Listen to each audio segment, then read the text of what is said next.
So as I mentioned earlier, this is the both our Sunday Dharma talk, but it is also the fourth day of a retreat. So I want to bring them together. So I'll just bring those who have not been on retreat, which are probably the majority. There have been about 50 of us on retreat together for the past 4 days since Wednesday night. And our retreat had a very specific topic: uprooting reactive mind states. Something that is of interest and affects both long-term practitioners as well as new practitioners. It is the fact that we seem to be constantly, throughout the day, throughout our life, in a constant state of reactivity to things, and especially it is the reactivity of afflictive emotions, mind states. This seems to be very disturbing. And again, it is what brings many of us to the path, to a spiritual path of healing and transformation, but it's also a source of frustration to many longer-term practitioners who have been studying and practicing and meditating and been in intensives and been in retreats, and yet they find, even with all that effort, and it has been effort, that still all patterns of reactivity still win out very easily. And when people wonder why that is. So we want to have a retreat that would directly address that issue. And so very simply, we began on a more cognitive basis. In other words, the promise of the retreat was that we would get at the cause and change the context, because the focus in Dharma is not the amelioration of our suffering, it is the uprooting, it is the ending of our suffering. This is Buddhism. This is what the Buddha taught. He said, we want to liberate, free ourselves from our delusions, from our sufferings. And so we want to do this. It takes a little time, but we can do it. So the first thing we did on the first day is really do something that was more conscious and cognitive. Many of you may know it, but it really just, in the meantime, until we develop deeper capacities, we can at least begin intervening in our reactivity right away. And that was, again, a very simple model where we sort of, using mindfulness, of course, we have to be aware when these things are arising. If we're not aware of them, there's nothing we can do except be swept away with them. So it takes a certain degree of mindfulness and a certain willingness on behalf of all of us to begin to name these very normative, they seem just part of us, mind states as suffering. Because if we don't see it as suffering, we see it in terms of the story that we are running in our heads, and in the story, we are always justified, right?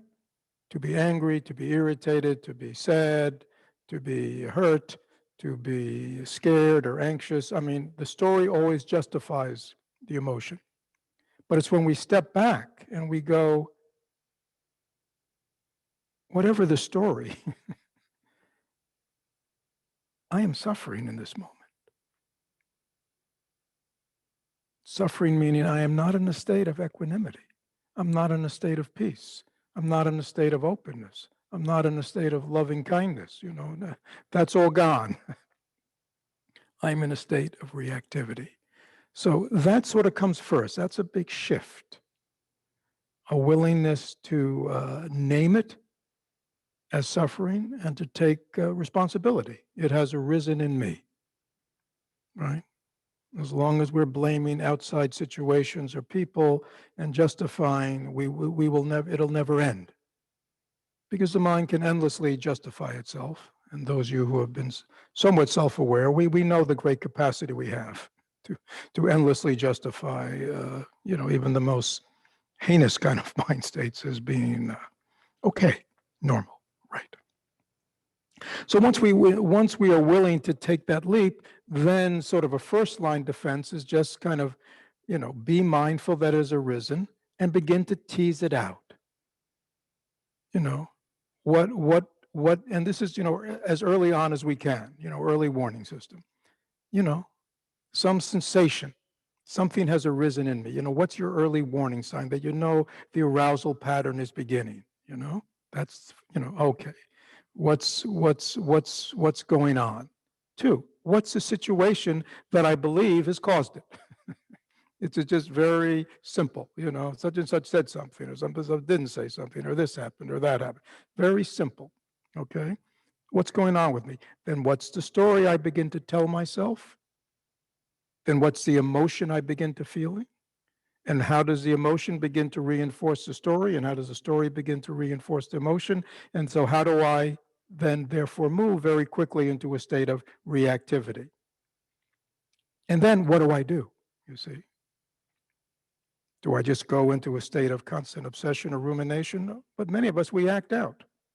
We discharge because it doesn't feel good. We say something, or we go eat, or we go distract ourselves, or we go shopping, or we go get a drink, or we take a drug, or we do, we do something to discharge the unpleasantness. Okay, so kind of the first day we just worked with sort of a very simple model and had people practice and reflect. There was a lot of reflection, there was a lot of guided meditation, there was a lot of practice sessions to help people learn that model. So that's kind of like we need something right away that we can use to begin to short circuit these arousal patterns, which are causing suffering to ourselves, and obviously we can cause them to others.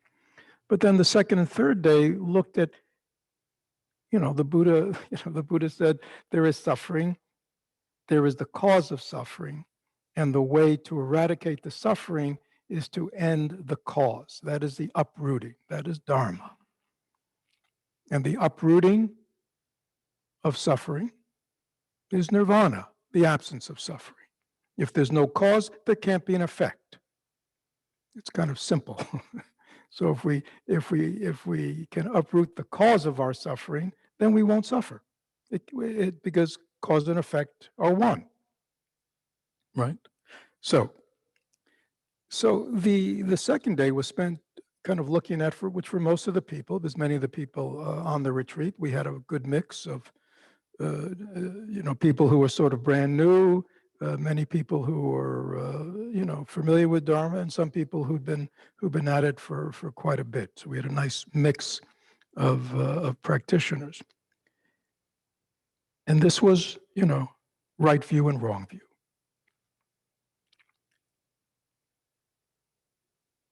Wrong view. This is what the Buddha said.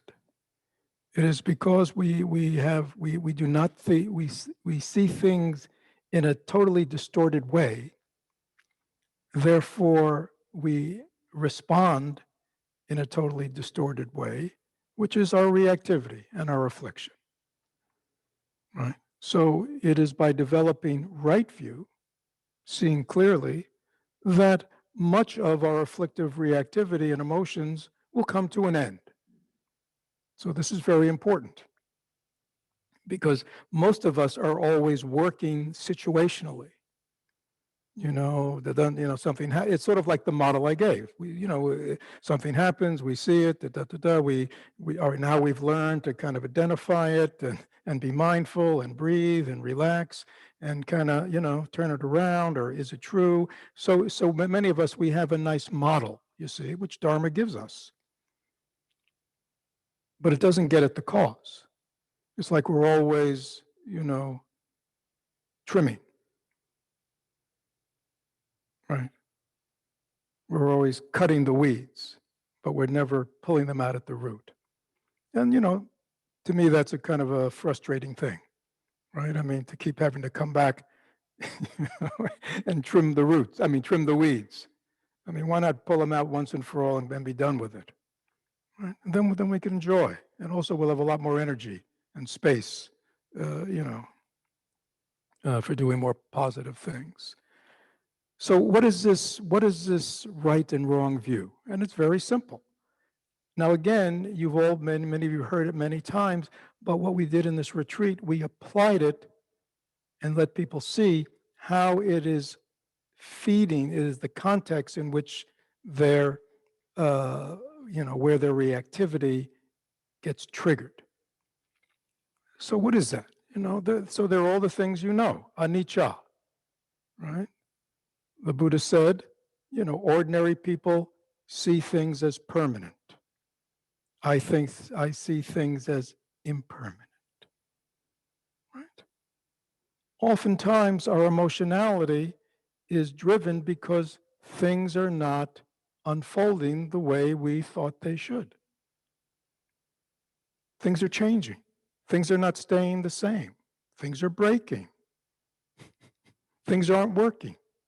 People aren't working. Relationships aren't working. The world isn't working. The climate's not working, right? There's all kinds of things, I'm getting older. I don't look the way I did 20 years ago, right? Things are changing. Everything's in flux. Everything's in process. Nothing is solid. The future is unknown, which is very scary to a lot of people. This is the nature of reality. The Buddha saw this deeply 2,600 years ago. Science today agrees. There's a coming together with intuitive knowledge and diagnostic material ways of looking at things. To have wrong view, to not accept the impermanence of everything, including our body, including people, relationships, the whole deal, life, jobs, situations, climate, culture, politics, to not accept that reality of impermanence creates suffering. And we had people look at how it creates suffering in their life, right? What is the opposite, if you really understand that, is to fully enter into and embrace this world of impermanence. How does one do that? Don't know mind. Just be with things as they are. The second thing we looked at was, we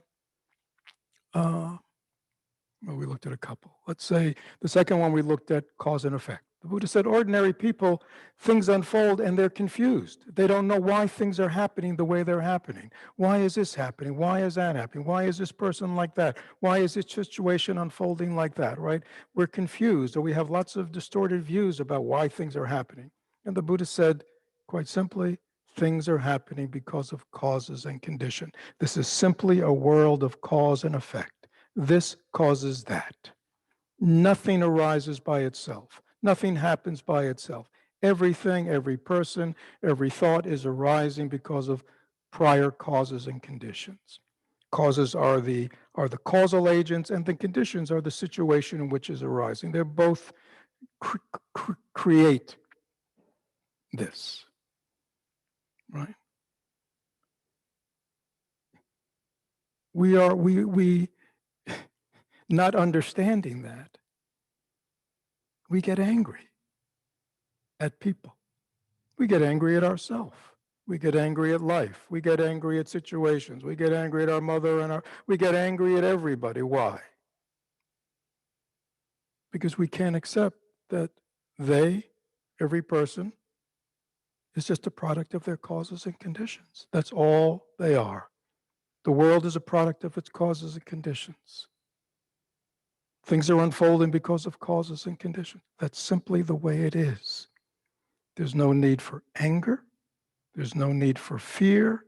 There's no need for disappointment, right? You can only be disappointed if you think it should be different than it is.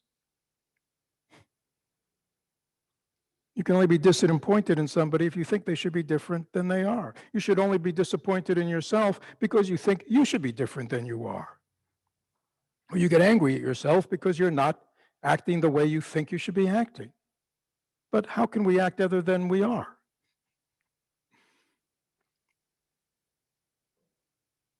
Really? Should a dog be angry because it can't fly?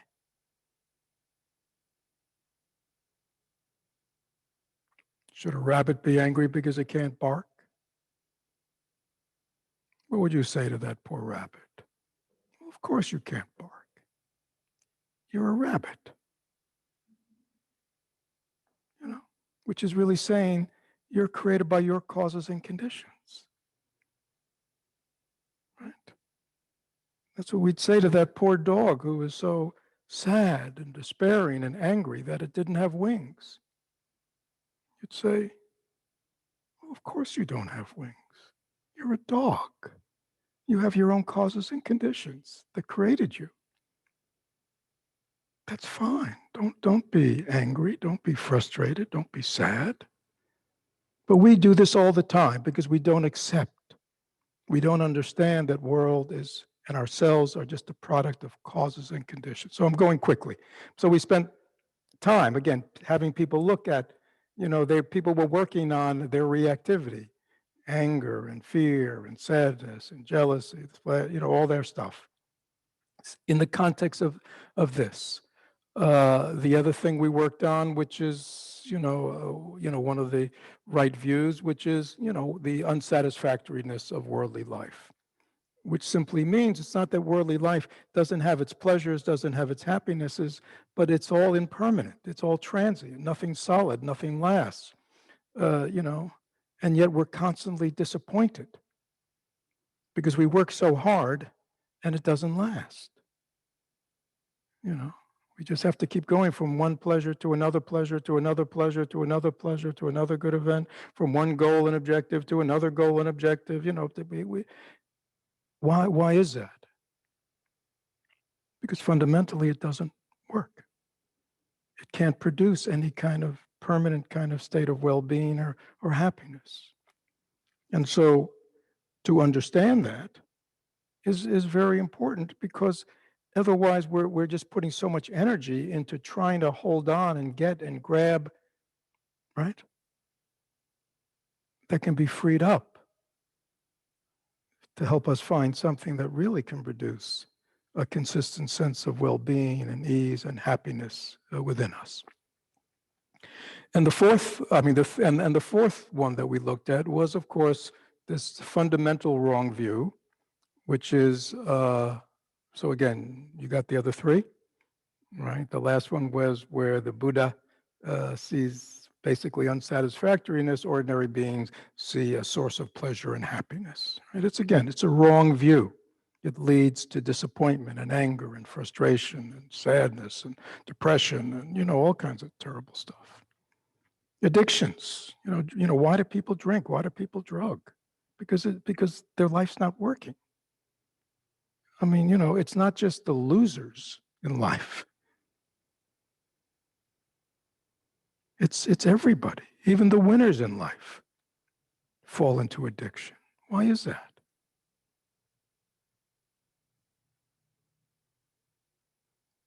They're not happy. And they never stop and look, why aren't I really happy? I'm doing all the right things. I'm famous. I have a lot of money. I have power. I have this, why? So anyhow. And the last thing the Buddha said in terms of right view and wrong view, he said, where the Buddha sees no self, ordinary people see a self, which means many things, but it fundamentally means there's nothing solid and self-existent in anything. Everything is simply made up of parts. Parts within parts within parts. Everything is just created by endless causes and conditions that are also just endlessly in motion and endlessly fluid. That's what, there's no solid thing anywhere.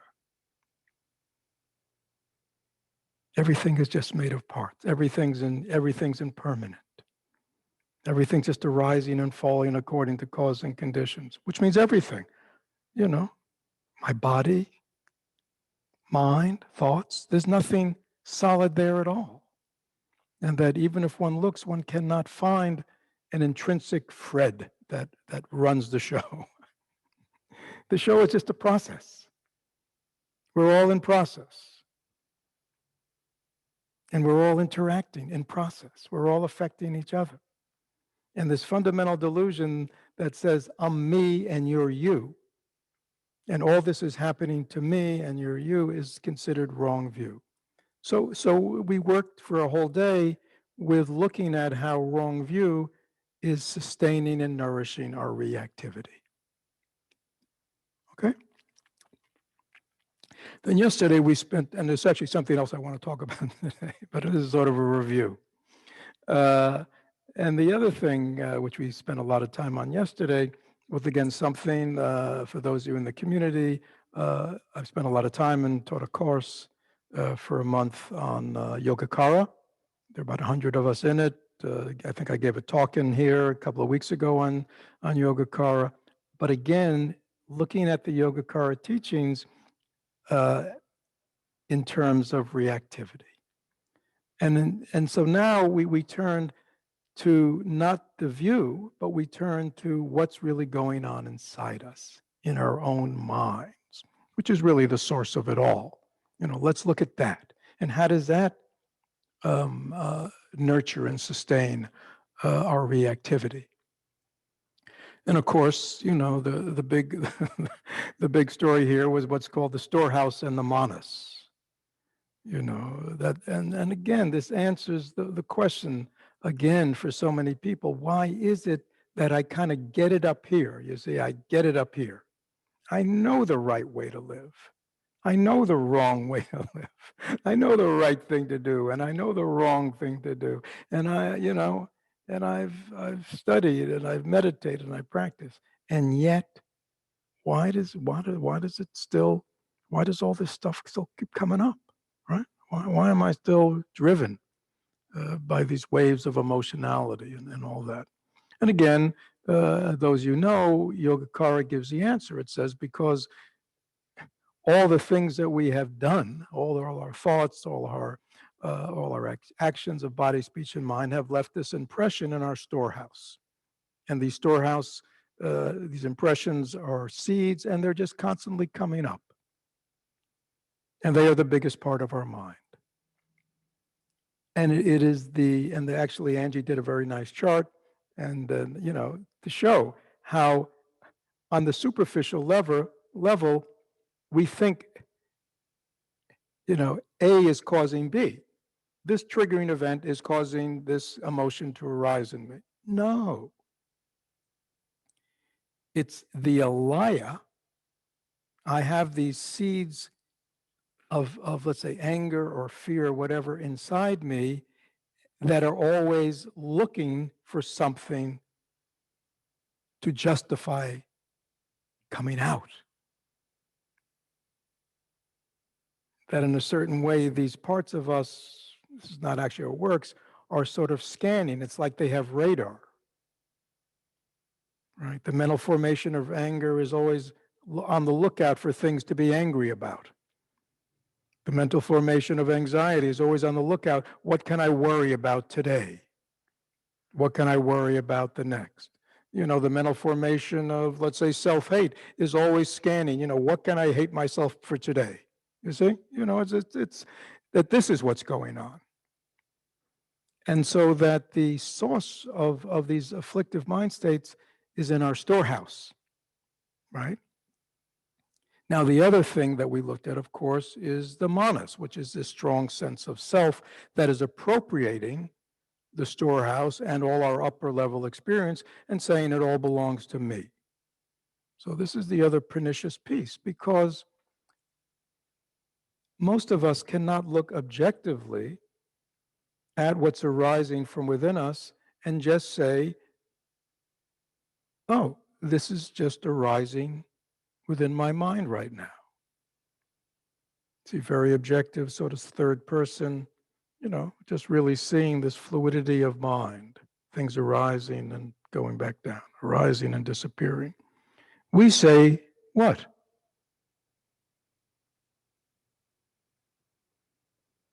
We identify, right? This is happening to me. You see, that's me. You see, and it depends who we identify. If we identify with our wholesome and good seeds, We don't like our bad seeds. We don't like our unwholesome. We don't like the dark stuff in us, right? If we identify with the dark stuff, we don't like the good stuff. So we're always in struggle internally because we personalize everything.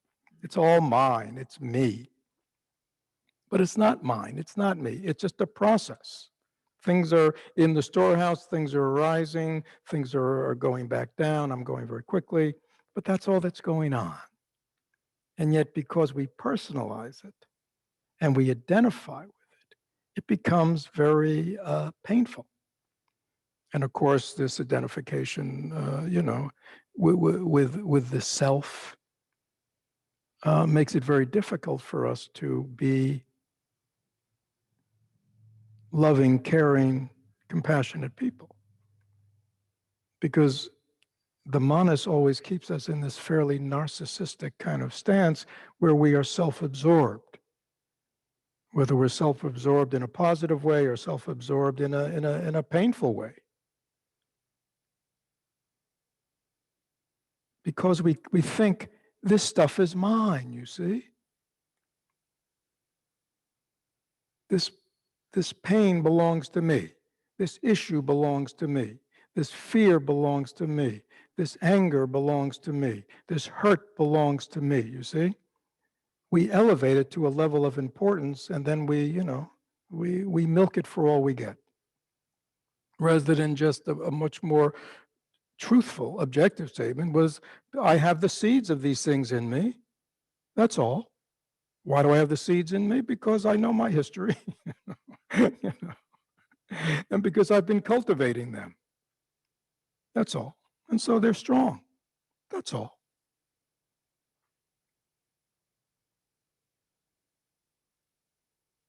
Okay? And then, of course, we talked about, which is really the key piece, which is transformation. So all this is wonderful, but the focus of Buddhism is what? Liberation from suffering. That's the key piece. So all of this is in the service of that. There's no reason to learn Dharma. There's no reason to learn Buddhist practices. There's no reason to reflect on any of this if our goal isn't to use it to liberate ourselves. Right? So this transformation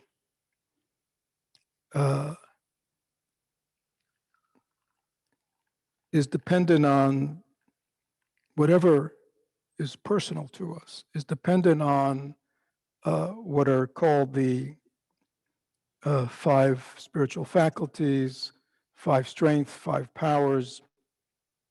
In Yogacara, they're called the 5 particulars. They're called the 5 particulars, very interestingly, because in the Yogacara scheme of mind states, there are the wholesome and the unwholesome. Obviously, the wholesome are the ones we want to cultivate. The unwholesome are the ones we don't want to cultivate. The wholesome are the ones we want to see grow and strengthen because they are conducive to happiness and well-being and all the wholesome qualities that we'd like to have in our mind. The unwholesome are saboteurs,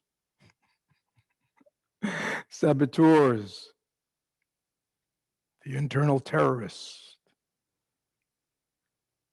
trying to blow up our happiness, blow up our well-being, blow up our peace of mind, blow up our altruism.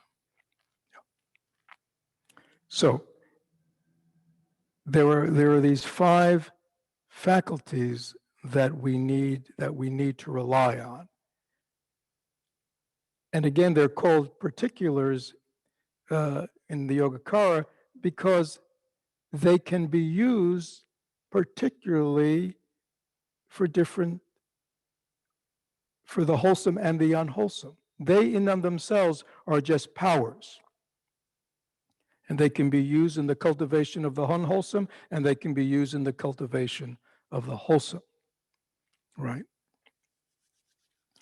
So, and again, you probably know all these things. The first is sort of aspiration, intention, faith, belief, trust, confident, that whole constellation is the first one. Now, again, everybody on this, listening to this talk knows about that because we've all used it in our life. It got us through school. It got us whatever training we did for our career. It got us our first girlfriend or boyfriend. You know what I mean? It's like, we set an intention. We have an aspiration, right? We use it in sports. You know what I mean? It's like we set an intention. That's the first step, right? Before we can mobilize any energy, there has to be, where do I want to go? And so, people who are successful in the world or in anything, they have lots of what? Aspirational energy, a lot of intentional energy. And people who are successful, it's very powerful. We have lots of aspiration for worldly goals, right? We will work so hard to attain our worldly goals. We'll exhaust ourselves attaining our worldly goals, won't we? Yeah. We'll show up no matter what to attain our worldly goals. Well, what if we took that same energy and put it into our spiritual goals? So aspiration is this first piece.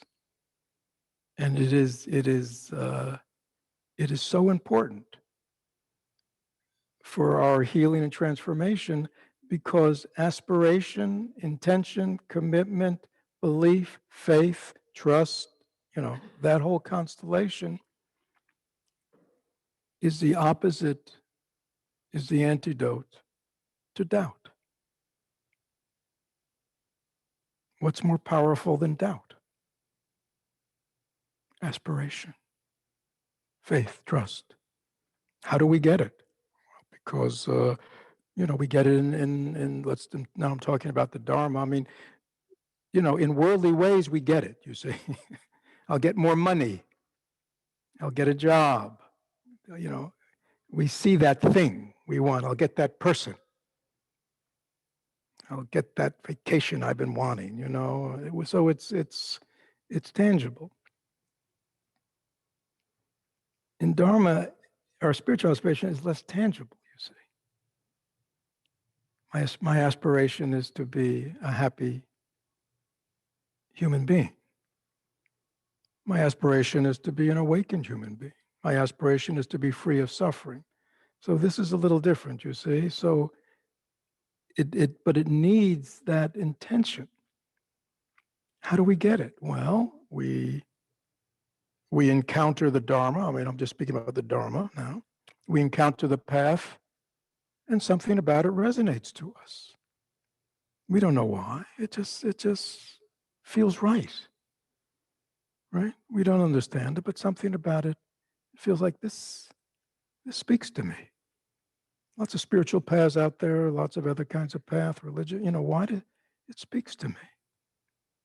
Oh, there must be something here for me.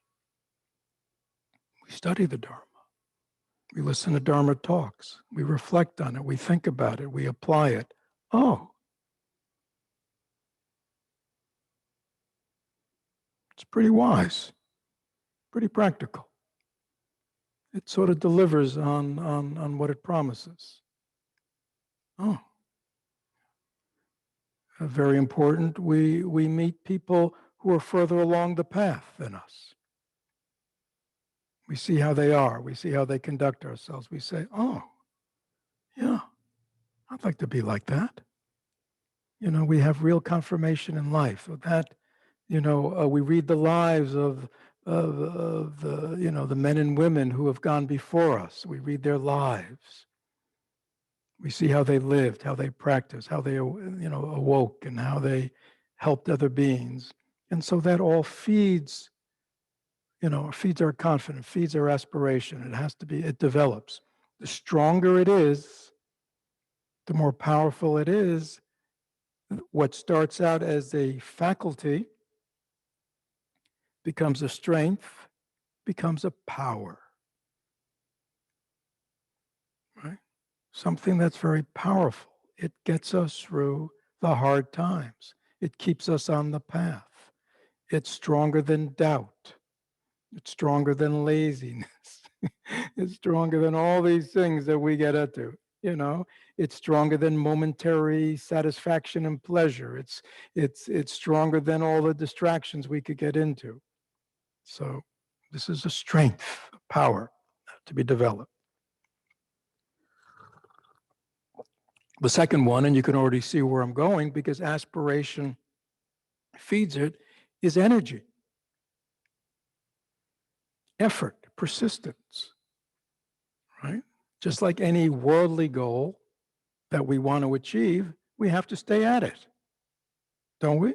You'll know that, And to stay at it, there has to be some kind of energetic movement that keeps us practicing, that keeps us, at the task,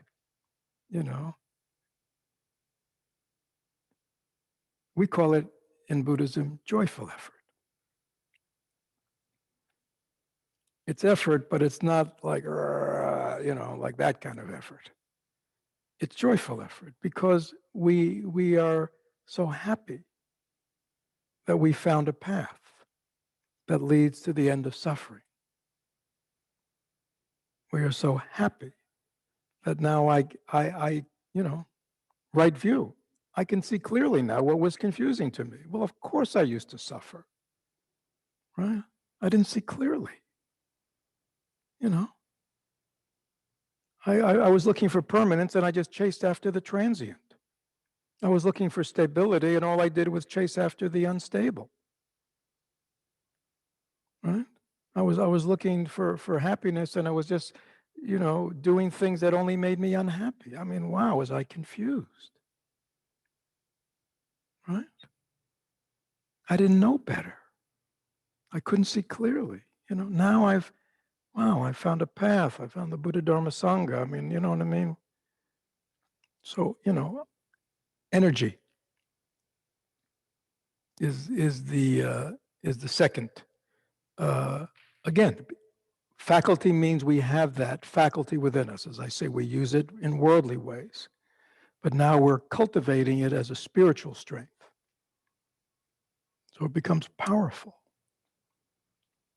It is stronger than our laziness. It can overcome obstacles and challenges. It's energized and it's joyful. The third is mindfulness.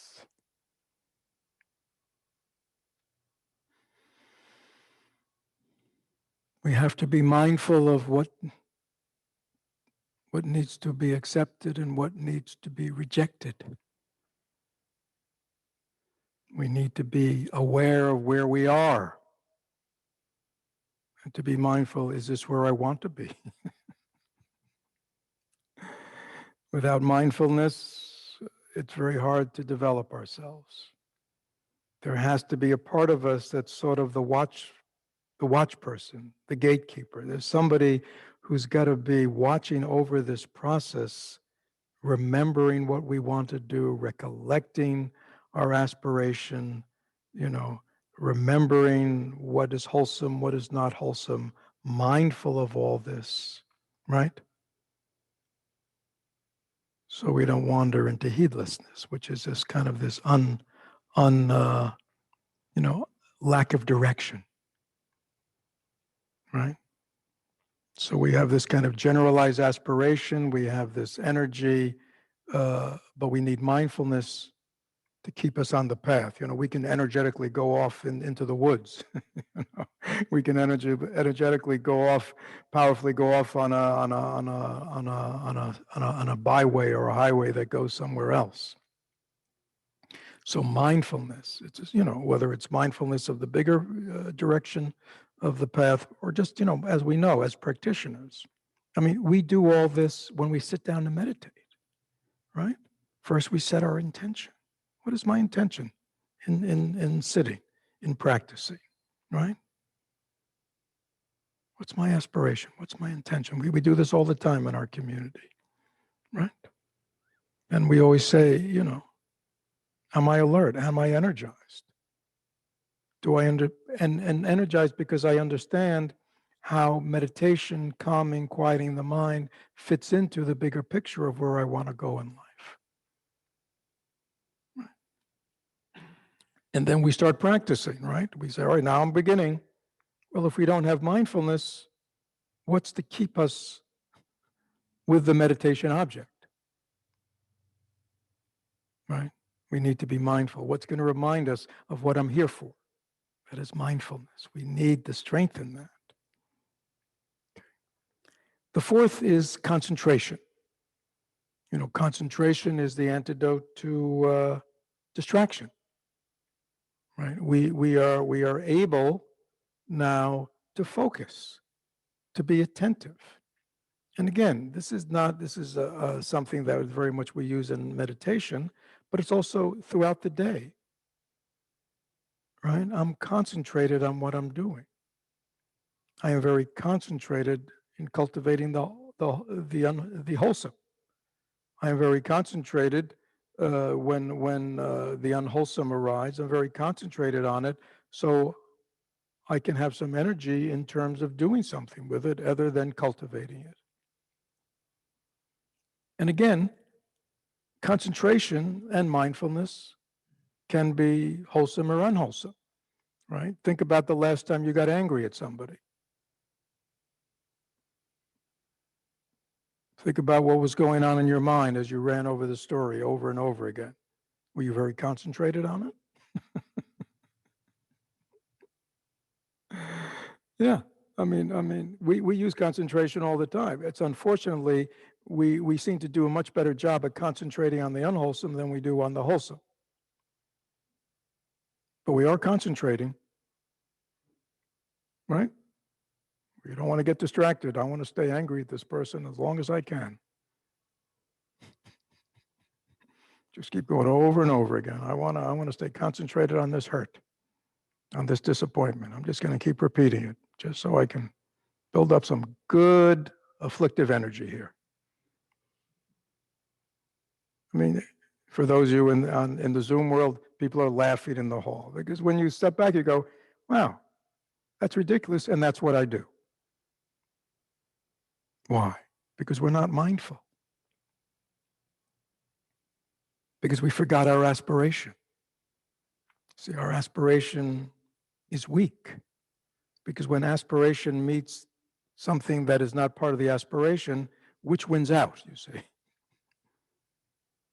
If aspiration is powerful, if aspiration is strong, it will, we won't go down that road. Yeah, that's just unwholesome. My aspiration is to end suffering. I don't want to suffer anymore. So what am I doing here cultivating suffering? Right? Oh, I forgot my aspiration. Or I'm lazy. I'm not energetic. I'm just going with the flow. And the flow is, all this neurotic stuff.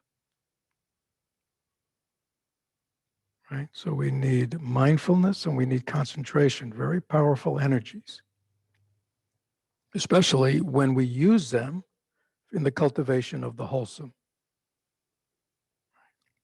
Now, as I said, these four particulars can be used wholesome, unwholesome. But when they're used for the wholesome, they're called spiritual strengths, spiritual powers. The fifth one is what, is not, does not exist in relationship to our worldliness, and that is wisdom. This is very important. Wisdom is what? We know how things really are. That's a wise person. I know how things really are. I know what's going on. I can see more deeply. Where other people see permanence, I see impermanence. Where other people see blame, I just see the unfolding of cause and effect. whether people see fun and pleasure and I see they're just creating more suffering for themselves, more disappointment, more meaninglessness. And where the people are so self-centered, so narcissistic, so self-absorbed, right? The wise person does not identify with the self at all. Lives an altruistic life, a selfless life. So this wisdom is really the fruit of the other four, right? From a spiritual point of view, a Dharma point of view, the other four support our wisdom, the cultivation of wisdom, which means it plays out in kind of a discerning intelligence. Then as we go through our day, as we go through our life, and we have to make choices, we make intelligent choices because we see clearly what's going on. If we don't see clearly, if we are in wrong view, if we're misjudging, if we're misperceiving, we're still blaming others, we see others as solid things, we see our own emotions as solid things, we see ourself as solid things, got to be protected and advanced, and we these, wisdom. Thoughts aren't real. How about that one? They just come and go, right? It's just a disembodied voice in my head. That's a thought. A disembodied voice in my head. When I look for the one who's speaking, I can't find anybody. Does a wise, intelligent person listen to a disembodied voice? Ask yourself that. Huh? No. And yet here we are thinking, we're very wise and intelligent. We got a PhD in this or whatever. And we go around listening to a disembodied voice that has no permanence, has no solidity, not connected to anything, just arises in our mind. And we what? Blindly follow it. Is that wise? Is that intelligent? We think the past is real. How about that one? Even though we've heard over and over again, the past doesn't exist, even though we know it, there's no past. I turn, I can't see any past. It doesn't exist. It exists in my mind. That's the only place it really exists. But the past doesn't exist. And yet many of us still live in the past. Still going over past hurts, past wrongs, past issues. It's like, is that wise? The future hasn't come yet. The future doesn't exist. Any thought I have about a future is just a fantasy. And yet how many of us spend so much time worrying about the future and how things are going to turn out and what. Most of us live so unconsciously, we have no idea what's going on in our own mind most of the time. And yet we always think what's going on in other people's minds. Oh, I know what they're thinking. Oh, I know what they're thinking. Oh, yeah. I know what's going on with them. Right? Or I gotta manipulate the situation a certain way to get them to like me or think I'm worthy of, all. It's crazy. It's not intelligent. It's not wise. To live with some degree of wisdom is to help put an end to our suffering. It's not so we can, go on jeopardy or anything. It's so we can end suffering. This is all about the ending of suffering. And it's not just our own suffering we want to end. We want to end the suffering of everyone. We want to help people because everyone's caught in this, caught in these wrong views, living a life, as Shanti Davis said, sentient beings, they want to be happy. And yet all they do is do things that cause them to be unhappy. How sad, he said. So we want to help people. We want to help people wake up, see clearly. What's the best way that we can do that? By doing that first ourselves. So we have some real experience, real inner knowledge. We know the path from the inside. So it is the no matter what our practice is, what our spiritual practice is, these are across the board. These are just 5 faculties of mind that the stronger they become, the more developed they become, that they become powerful factors in our life, and that we can use them in many ways. They're faculties. It's like if you've developed physical strength, you can use it in many ways. You can use it in many ways. Use it for many things. You don't just have to use it for one thing if you've developed the strength. Right? I'm looking at Diana, she's a musician. Once you've developed strength in your instrumentation, in your music, you can play all kinds of pieces, can't you?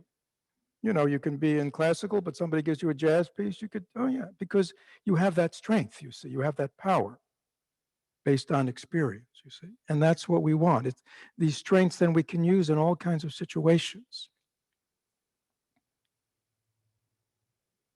But we need to cultivate them.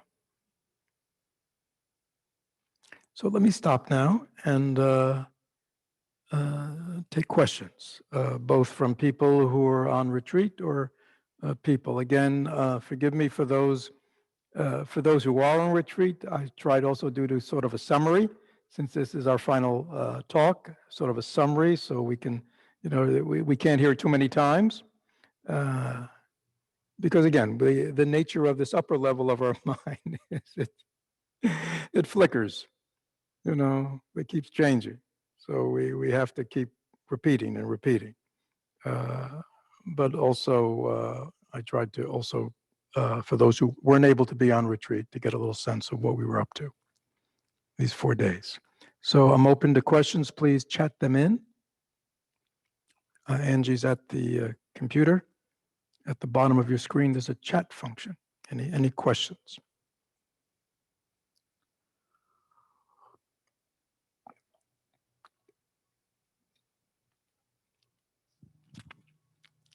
So first question, according to Yogacara, the alaya is like a white canvas.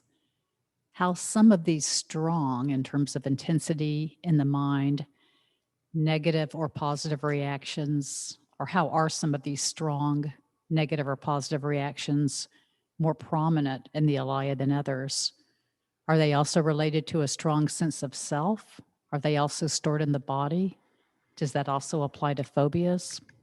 Yeah, so the answer is yes to all of that. So yes, the alaya is called the ground, just the same way our good earth just supports any plant that is planted in it. The alaya has no bias. You plant wholesome seeds, it'll grow wholesome formations. You plant unwholesome seeds, it'll grow unwholesome formations. The alaya is a blank canvas. It's just the base of our fundamental awareness. And it's through the actions of our body, speech, and mind that we are putting these seeds in. Okay? Now, we all have these seeds. How do they develop? Why are some stronger than others, weaker than others? It's simply a matter of cultivation, right? The more that we have cultivated, which means we, have thought these thoughts, we felt these emotions, we've said these things, we've been in these mind states, the more we have done this over the course of our life, they go back down in the alaya stronger. Okay? And that's true for wholesome or unwholesome. If we have not cultivated seeds that are wholesome or unwholesome, they may be very weak, or they could even be dormant. Some of us may look back on our lives, especially those who've kind of walked the dark side of life, and really thought, wow, at some point, I wasn't cultivating seeds of love or compassion at all. They were just, but they were there. They were dormant. I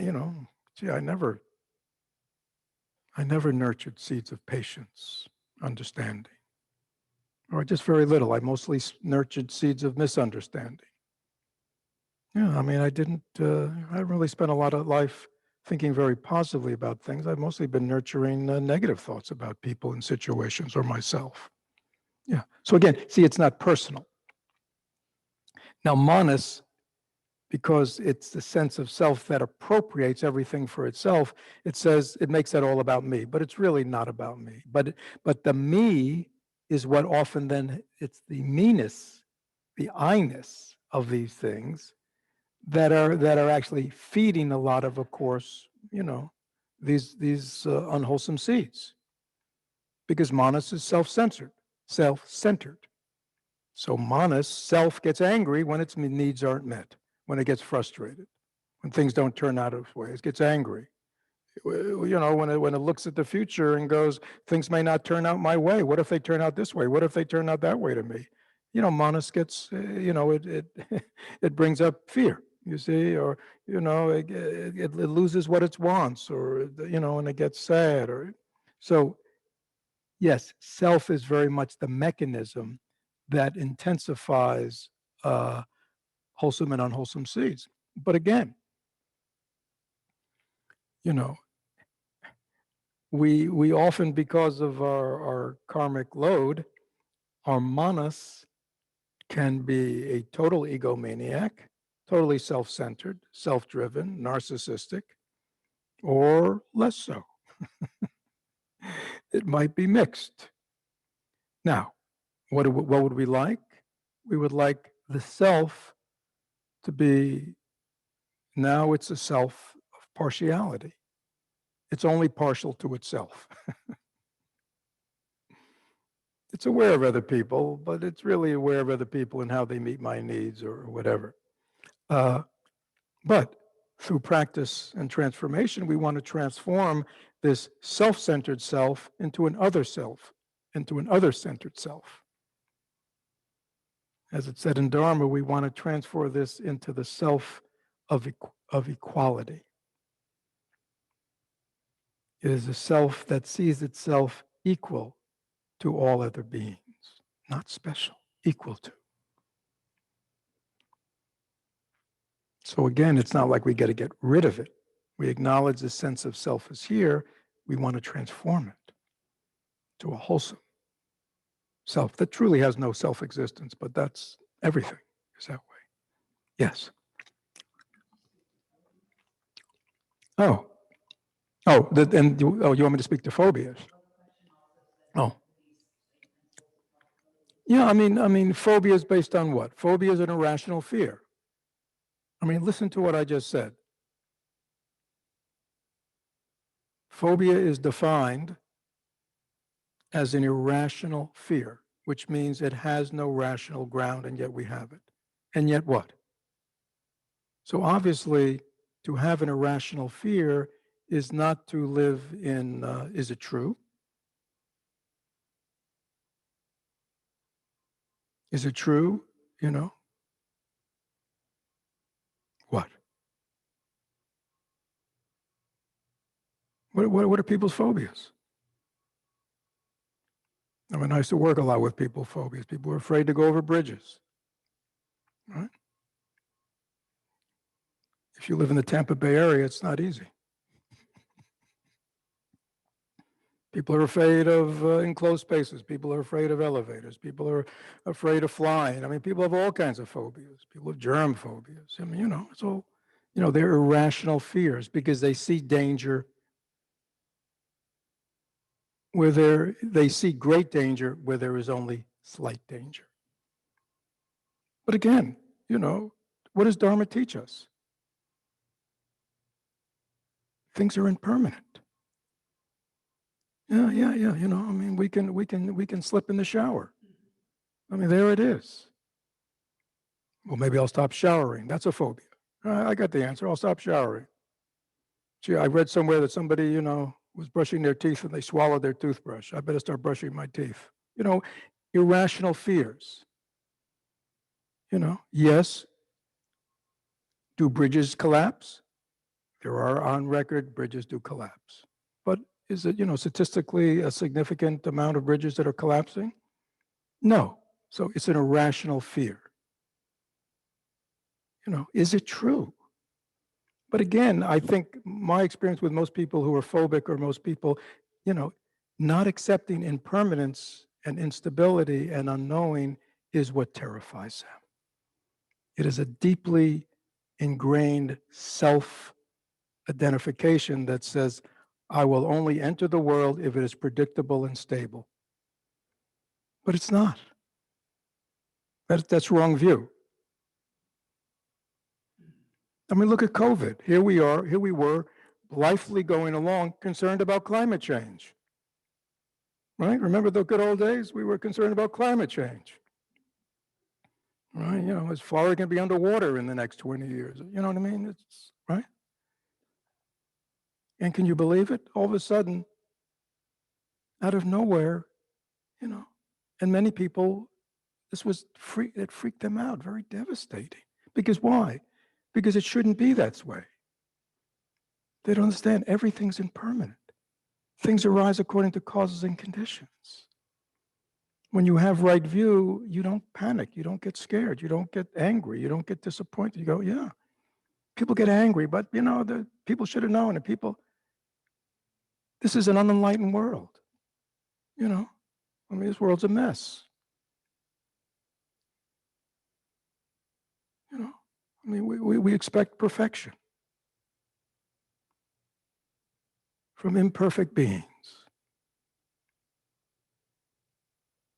We need to have right view. We'll suffer less. Yes. How can our work to cultivate positive seeds in the present uproot the negative seeds from this long lifetime, not to mention countless past lifetimes? Yeah. So this is the key point of practice. Okay? So you could go, whoa. You learn about the Alaya, you learn about the monks, you go, whoa, this is big. Are you telling me that unconsciously I have within my mind this gigantic storehouse, and then you think back of all the things you've thought in your life, and again, this is not like out in public, as I said in the retreat. This is when you're sitting on the toilet, all the things that you have thought, all the emotions you've had in life, in the privacy, you're in the closet, whatever it is. All the actions of body, speech, and mind have left an impression in my storehouse. And like attracts life, and the ones that I've really cultivated, are a formation. And they are, without me even knowing it, controlling, my emotional responses. Right? One could what? One could be, wow, I need a drink.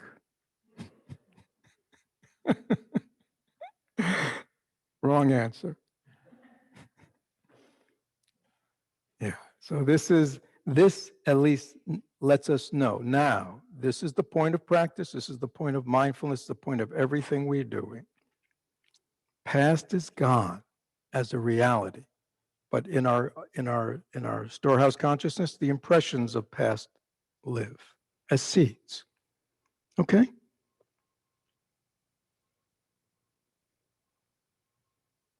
We have a chance of knowing them when they arise. This is why mindfulness is so important, right? Because when they arise into the conscious, they are now up.